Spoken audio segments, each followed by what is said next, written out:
Hello and welcome to Soap Secrets. We're here for another week to talk about all the wonderful soaps and all the gossip that's going on in between. Claire Ruck is joining me. Hi, Claire. Hi, Hannah. Shall we start with Corrie this week? Because it's a pretty big week, isn't it? It's a massive week, a massive week. And it's got your favourite storyline, Hannah, so... Good news. So we saw last week Hope being a bit odd about things, especially about the baby, and she took the baby's teddy and pulled the head off and stuck it in her backpack, and Evelyn's given her the evil eye and thinking, what are you up to? But Fizzy's a bit out to lunch on it. So this is a really big storyline. So we have to ask the question, does a jealous Hope set fire to the salon flat with Alina inside? Because there is a fire this week in the salon flat and Alina is asleep inside it on her own. No. Yes. So at the beginning of the week, we see Ty trying desperately to include little Hope in the plans for the new baby because he knows she's jealous. We talked about this last week, and she feels left out, unloved, and she feels that it's all baby, and she's really upset about it. But things don't go to plan when he picks her up because he talks about taking his mates out to celebrate, the news of the pregnancy, and so she feels she's not included in that, and then he has to drop her off, back at Fizzy's because Alina has stomach pains and he has to rush her to hospital. So here she is. She's just feeling that really didn't go well for her. And when all is well with the baby, luckily, so Alina comes back. But when she's checked out, they discover the sex of the baby, Hannah, and it's a little boy. Oh. So when they pick her up, of course, she gives them a toy dinosaur for the baby, but then they still slightly ignore her and chat non-stop about how excited they are to be having a baby boy. And, so this is really disturbing. Hope she's it's not including her. She just feels completely left out. And when Fizz picks her up from the salon flat, we see Hope stealing Alina's house keys. So why would she do that? And then obviously Ty goes out on the month, a bit later in the week. Ty goes out with his mates. Alina says, I'm not coming, Ty. I'm a bit tired. I'm going to have an early night because she's growing a new person. So it's a tiring job. It is a tiring job, and she's very, especially at the beginning, she's very tired, and she just wants to have a nap. So she gets into bed, and of course suddenly she falls asleep and she's alone in the flat. And Hope is at home with Fizz, but she's arguing with Fizz about the new baby, and she gets sent to bed because she's rude. But this allows Hope to sneak out of the house to get her toy back. So she thinks, I'm not giving that baby my, this dinosaur. I'm going to get it back. And we know she has the keys, so she sneaks out. And then all of a sudden, we see Sally and Eileen spot smoke coming from the flat. So, God. I mean, she's quite sinister, Hope, isn't she, for she is. Sweet little child? I mean, it's just, she has got, I suppose your mind just jumps to the fact, was she behind it? I mean, whether there's a twist and she's not behind it, but, she's really eaten up by this. She is eaten up with jealousy. So, and she does have form on it. So, from when her half sister came in, she's had a bit of a rough ride, but she still should know the difference between right and wrong. So, so smoke's coming out. Luckily, Sally and Eileen have spotted it, we have to ask, has little Hope had anything to do with it? And with Alina pregnant, smoke inhalation, she's had to be rescued. Will the baby be okay? And she had been burning an aromatherapy candle, and she blames herself at first because she thinks, oh gosh, I left this candle alight when I was having a nap, and it caught fire. Yikes! But actually, when the fire department investigate, they find an accelerant was used. So there is foul play here, definitely. There is foul play, yes. But she doesn't turn the finger on Hope, does she? No. Why would you, actually? Why would anyone? That is, yeah, I guess so. But it's hard as a viewer because you can see the workings of Hope, can't you? I suppose. So to us, it doesn't seem extreme that she would do something like that. But yeah, you're right, for them. Yes. And Hope is played by a lovely little actress called Isabella Flanagan. And she gives a great performance because that's quite, this is a big thing to ask a child actor to do, to play this jealous child who perhaps has done something really horrible. It's a really big part. She does it well, though, doesn't she? Yes, she does. Yeah, Isabella Flanagan, who plays Hope, I think is, she's... And actually, it's quite hard for a child because I suspect when you have these horrible storylines, people can't separate. We've talked about this before. Separate reality from soap world. So I hope she doesn't get any grief. Yes, yes, because she's a lovely child. So of course she is. So I hope people. Wow, so Corrie, full. You just can't miss it. You just can't miss it this week, and I certainly won't be because it's a storyline that I love. Okay, the Dale, Emmerdale. Yes. A bit of a catfight going on, isn't there, between Mandy and Nicola? Who'd have seen that coming? Yes. I thought this is a really nice, good piece of funny Emmerdale classic storyline. So there's a catfight between Mandy and Nicola, and we know Mandy snogged Nicola's husband Jimmy, and Nicola, Jimmy confessed to Nicola. She got really upset about it and threw him out of the house. So she's sitting there. It's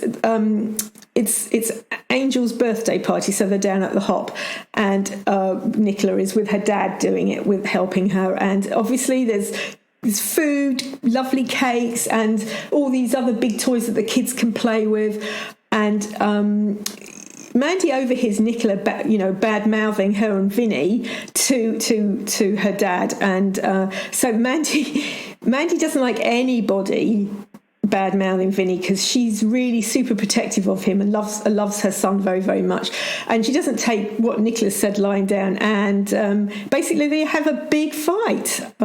She gets one of the children's toys and hits her with it, and then all of a sudden I'm not sure who my money's on actually out of those two. They both give as good as they get, because I've seen it. There's some hair pulling, and then somebody pushes somebody's face into a cake, and there's buttercream everywhere.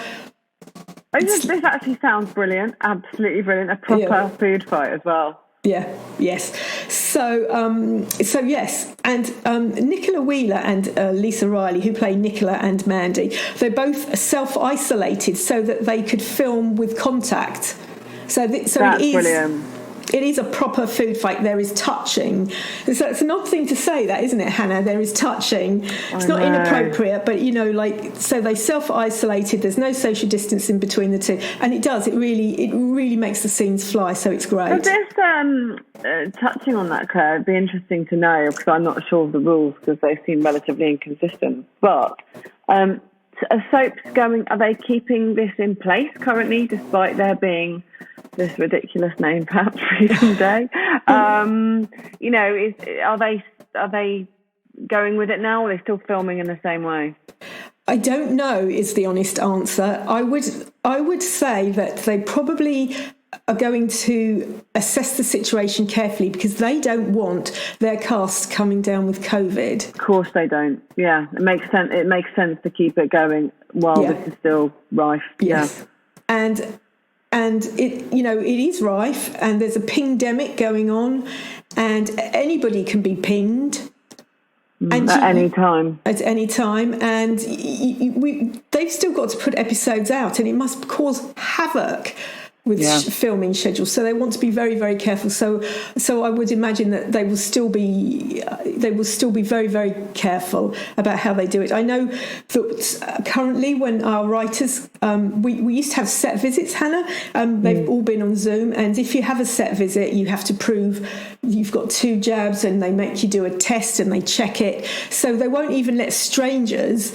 I mean, journalists onto the set without stringent controls. So I would imagine it's... Yeah, I imagine they're sticking to it. Now, we chatted to Lisa, brilliantly, Lisa Riley, for 20 minutes, and we decided to put it as a special, so please don't miss that either. It's not the only thing, though, that's happening in Emmerdale, because Kane is very much the big deal this week, isn't he? He is. He casts his mum, Faith, out of the Dingle clan this week. So, you know, the Dingles are really close-knit family. You don't want to be cast out, because to be cast out is being sent to Coventry. It's shocking. So Faith...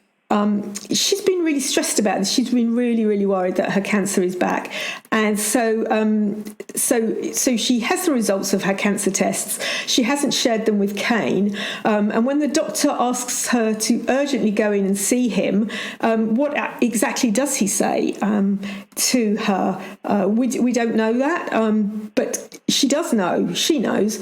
And when Kane takes Faith and their granddaughter Sarah for a day out at Hop, because Faith wants to live every day like it's her last, he asks her about them, and when she's forced to admit that she does know the results, he has a big verbal row with her and casts her out.